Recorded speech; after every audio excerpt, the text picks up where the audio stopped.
we haven't had a very collective notion of these are our children. So part of it is we have to break through our kind of private idea that kids belong to their parents or kids belong to their families and recognize that kids belong to whole communities. Once it's everybody's responsibility and not just the households, then we start making better investments. I want every agency to lean forward. Big Brother wants to be called Big Daddy now.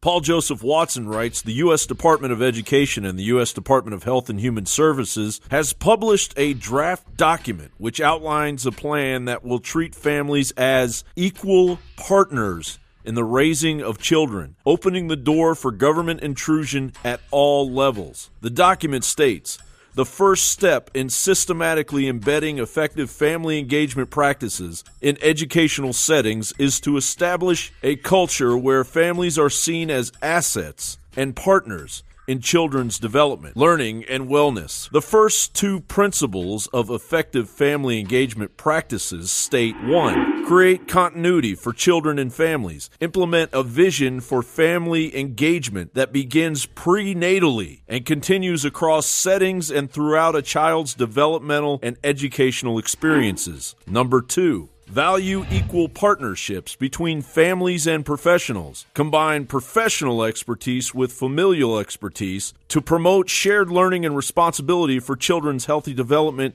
learning, and wellness. Encourage two-way communication by valuing family input on all aspects of the child's life and development, including their culture, traditions, and home language. Well, that's nice of them, isn't it? Principle number 4 states, ensure constant monitoring and communication regarding children's social, emotional, and behavioral health. The paper describes how government employees will intervene to provide monitoring goals for children at home and the classroom, and that if parents are failing to meet the standards set, evidence-based parenting interventions will be made to ensure that children's social, emotional, and behavioral needs are met. Will there be home visits, you ask? Well, the document states home visits. To support ongoing relationship building with families, programs and schools should conduct periodic home visits so that teachers and families can get to know each other and communicate about children's goals, strengths, challenges, and progress.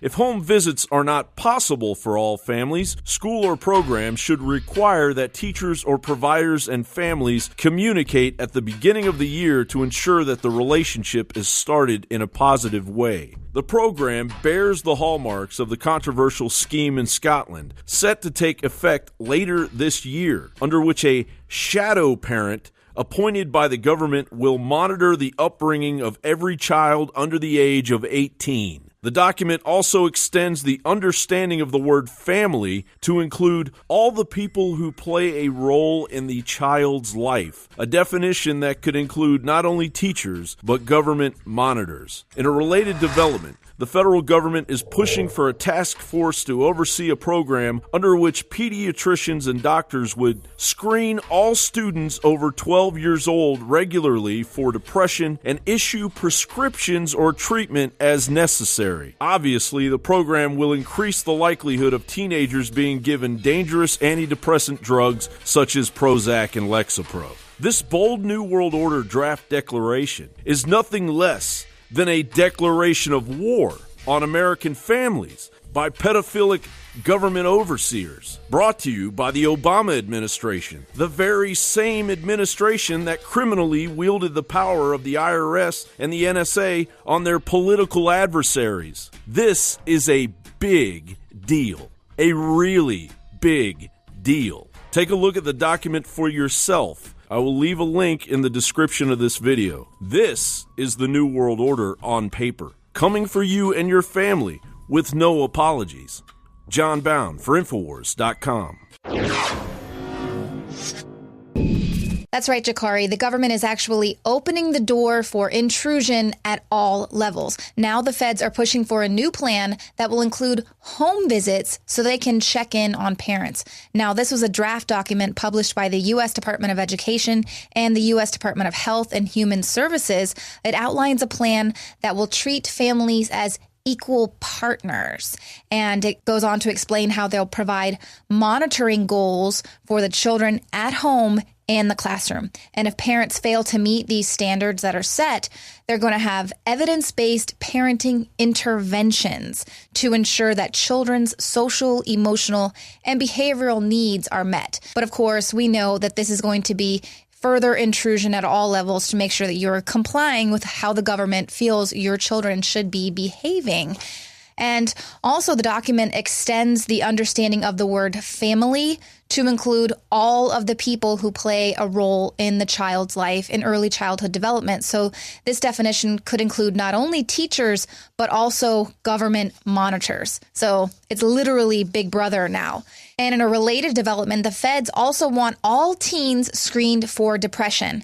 Now, these are recommendations by the U.S. Preventative Services Task Force. They published these recommendations earlier this week, and they're recommending pediatricians and family doctors screen all students over 12 years old regularly for depression and issue prescriptions or treatments as necessary. So, of course, this is going to be a big win for Big Pharma. The new recommendations are advocating for the use of antidepressants for those ages 12 to 17. These include SSRIs like Prozac and Lexapro. This can start as young as 8 years old. And of course, as we've reported on many, many times, now, this can be very detrimental to the behavioral development of children.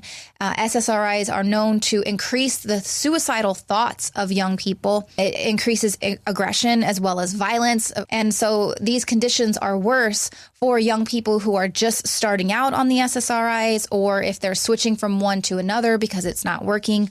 Also, when they're being weaned off of these drugs, a lot of times the withdrawal symptoms are worse than the original symptoms that they started with. And of course, anyone can be seen with a behavioral issue if they're not complying with what the government is wanting to see there in its citizens.